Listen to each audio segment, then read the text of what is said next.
Adam, can you rub my chest in a downward motion? What a start. Yeah, I can. Oh, I see what's happening here. Oh. Face turn, look at that. He loves Christmas, really. Face turn. You've gone full Mr. Coffee this morning, Tom.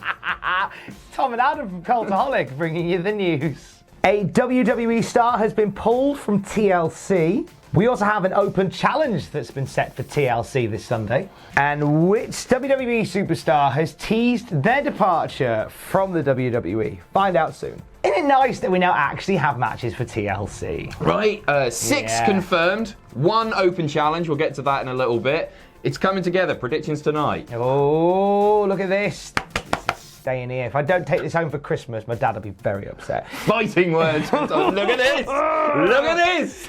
According to reports, one of the matches that we were scheduled to have at TLC may not be happening at all, Adam. That's right. Braun Strowman was meant to challenge Shinsuke Nakamura for the Intercontinental Championship. However, that program, according to Dave Meltzer, has been pulled because of Strowman's injury. We reported earlier this week about Strowman back spasms. He's been pulled from various house show matches, so it looks like that match won't be going ahead. Which, you know what? I'm just going to put this out there. We've been working. It's not coming in. It's about a month away, but we've been working on every Intercontinental Champion ranked from worst to best. And I think Braun was going to win that one. So I'm happy because it means we don't need to shuffle them around and rewrite it. Oh, where would you have put Braun? Number 1, obviously. Well, he wouldn't have done anything, so it'd have been pretty high up on the worst, which is a shame. Yeah, you've got to base it on record. I wonder how Nakamura and Strowman would actually mesh as opponents. I'm intrigued to see how that match will be put together. Yeah, I like the idea. I'm not 100% against the idea, as long as it's not like Strowman just mowing down the former IWGP Heavyweight Champion Shinsuke Nakamura. That'd be absolutely. I think he would. I think he would. No, it wouldn't be a squash or anything. I think Nakamura could do with a couple of big standout matches on the main roster. I was thinking about it the other day, and don't get me wrong, he's had really good matches and everything, but nothing compared to his New Japan career, his NXT career, and I just want to see him do a bit more. I know he's really happy. Just sort of having the matches that he's having, surfing and drinking coffee with Cesaro. Yeah. It's not the same Nakamura, is it? I'm not excited to see him anymore. And I remember that call up to the main roster. We were there, in fact. We were there for that SmackDown.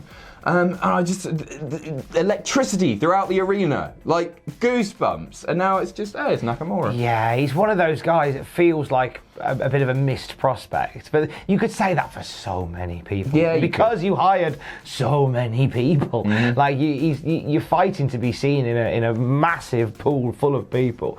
And Nakamura, I think, should have been. If it were me running the whole flipping thing, I'd have made him a champion, WWE champion by now. I like the fact that he's Intercontinental champion. I like that they've jazzed up the belt a little bit for him. I like that. But let's get some matches now. Let's get some real teeth into feuds over that Intercontinental Championship. I'm old enough to remember when the Intercontinental Championship was like your standard bearer, like your big match belt. It was the in-ring work, the technician's belt, wasn't it? Yeah. Like the main event guys were doing the big sports entertainment stuff, and then you got like Brett. You got Piper, you got Perfect, all of those guys. Just grafting. Like I want to see, like if Shinsuke Nakamura is not going to be in the mix at the top, then I want him like bringing that prestige of the work rate back to the Intercontinental Championship. And I'm not expecting a catch-as-catch-can match against Braun Strowman. No, that's true. Yeah, that's true. But there are plenty of other people on that roster that Agreed. If you're very creative, you can really mix it up with.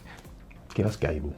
Oh, don't you tease me like that. Don't you tease me like that. So we don't know if Shinsuke versus Brawny is going to make it for TLC, but we do know the Viking Raiders will be there, and they are defending their Raw Tag Team Championships again. We don't know. It was announced on Backstage last night that they have issued an open challenge for the Raw Tag Team Championships.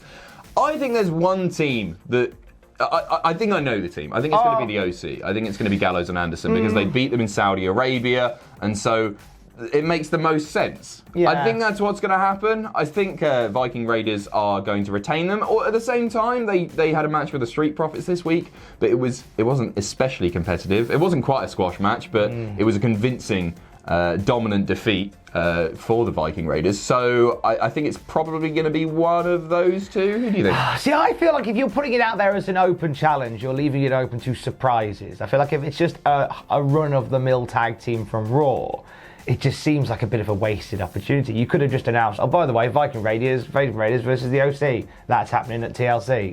Love that. But they've got an open challenge, which suggests to me that the floor is open for more. And we mentioned this on the Cultaholic Daily News podcast. I think it could be an NXT team. Okay, right. I reckon, right, Forgotten Sons could do with a little bit of I mean, they're really trying with them on NXT, and they're not quite finding their feet. I'd like to see them fight TLC. That'd be quite fun. Or the Undisputed Era.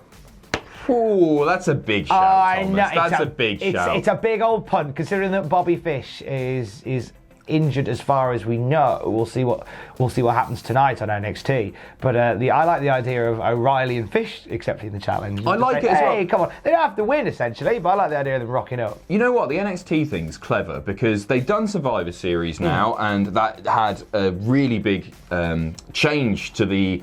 It increased the NXT ratings, like, significantly, because we were seeing main roster superstars go over to NXT. An open challenge where NXT is allowed to take part, and it happens at big shows like pay-per-views where loads and loads of people are watching as well. What a great way to continue advertising NXT, get that primarily Raw and SmackDown audience, the eyes on NXT again, and keep those ratings going. Because we've already seen the ratings start dipping after Survivor Series.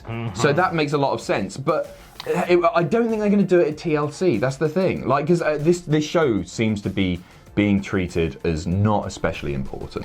They have a history of this December pay-per-view pulling out some random wacky surprise. Sure. My brain is immediately gone to, there was, I want to say, and you'll tell me if I'm wrong, 2004 or 2005, it was the Armageddon pay-per-view. Yeah. And we were meant to get Brian Kendrick and Paul London against Dave Taylor and William Regal. And out comes Teddy Long and says, I've changed my mind. It's now a 4-team ladder match. Oh, hey, get amongst it. So your point of reference is a show 15 years ago. There, they do this all the time, Thomas. They've done it for... They've been doing it for 15 years, that one time 15 years ago. Sorry, carry on. Carry on. So what I'm saying is that Eminem and the Hardys will make this a tag ladder match, player, holla, holla, holla. Let's do it. Let's get back in our Ica Pro Power DeLorean and make that a thing. In 2004! God, yes. You're merging all of the... Oh, God. A space odyssey. Adam hates this. No! No! I'm changing this to my feelings of you throughout the video now, Tom. Hates. Oh, we'll leave it as that then. Hey, talking of the Hardy Boys, here's half of them. What an intro. Matt Hardy Big Matt is teasing that he's finishing with WWE soon. He tweeted, I needed to return to WWE to finish in the right way. I didn't want 2010 to be my finale. I returned in the most epic way and repaid my debt. I waved the WWE flag with pride and worked hard to be a model employee. My conscience is clear and I am at peace. Now, it's got to be said that this isn't the first time that Matt has posted various cryptic things. He's one for working the marks or whatever on Twitter, but also he's just had another kid. He's probably going to take some time off anyway. He's just suffered 2 defeats in 2 consecutive Raws. And yeah, it wouldn't surprise me if his contract is due to expire pretty soon. I believe April? Okay. Right? It's sooner rather than later. Yeah. It's definitely next year. I know he hasn't got any more time added on to it like some wrestlers have. So I think come April he could just go, oh, okay, I'm all good. Bye-bye. He doesn't seem happy. I saw an article where it was revealed that Matt had been liking various tweets that were critical of WWE's booking as well. So he clearly is not a happy bunny. So it wouldn't surprise me. I don't think he's done with wrestling at all. No, but I think he'll now do it at his own pace. I think that he'll take the odd random booking wherever he wants. If he ends up leaving WWE, he wouldn't. I can't see him going to work a full schedule for AEW or a full schedule for Impact. Do you know what? I could see him doing Impact, right? Because, I mean, it's the return to where the Broken Brilliance came from. And also, the Impact schedule feels like it would suit him, whereas they just sort of record like 6 weeks worth of telly on the bounce. Yeah. So they could go like, I'm off to Impact for the weekend, family, bye. Then he's on telly for like a month and a bit. Part of me agrees. Part of me thinks that won't happen for a couple of reasons. The first is because of the trademark issue regarding the whole Broken Universe, Broken Matt Hardy stuff. There still might be a bit of bad blood there. And also, I don't think Impact have got the money anymore. Which is sad to say, but they're not in the same position that they were 2 years ago, 4 years ago, 6 years ago, 8 years ago. They're The in-ring product is brilliant, and I'm not gonna. They broke the bank for Shamrock.